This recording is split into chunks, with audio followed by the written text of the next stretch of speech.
3 ചിത്രങ്ങളുടെ ഏറ്റവും പ്രധാനപ്പെട്ട OTT അപ്ഡേഷനാണ് എന്നൊരു വീഡിയോ ഭാഗത്ത് ആദ്യമായി അറിയിക്കാൻ പോകുന്നത്. അഖിൽ, അഗ്നി, മമ്മൂട്ടി എന്നൊക്കെ പ്രധാന കഥാപാത്രങ്ങളായെത്തിയ ചിത്രമായിരുന്നു ഏജന്റ്.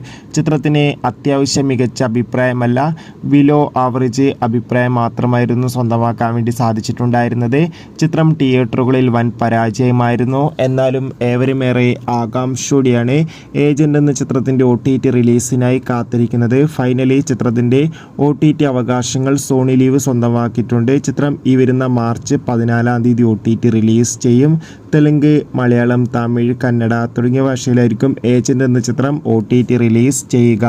ബേസിൽ ജോസഫ്, സജിൻ ഗോപു, ലിജുമോൾ ജോസ് എന്നൊക്കെ പ്രധാന കഥാപാത്രങ്ങളായെത്തിയ ചിത്രമായിരുന്നു പൊന്മാൻ. ചിത്രം ഈ വരുന്ന മാർച്ച് 14-ാം തീയതി തന്നെ ജിയോ ഹോട്ട്സ്റ്റാറിലൂടെ OTT റിലീസ് ചെയ്യുമെന്ന് കൺഫേം ആക്കിയിട്ടുണ്ട്. മമ്മൂട്ടി, ഗോകുൽ സുരേഷ് എന്നൊക്കെ പ്രധാന കഥാപാത്രങ്ങളായെത്തിയ ചിത്രമായിരുന്നു Dominic and the ladies purse. ചിത്രം ഈ മാർച്ച് മാസം ആമസോൺ പ്രൈം വീഡിയോസ് എന്ന OTT പ്ലാറ്റ്ഫോമിലൂടെ OTT റിലീസ് ചെയ്യും.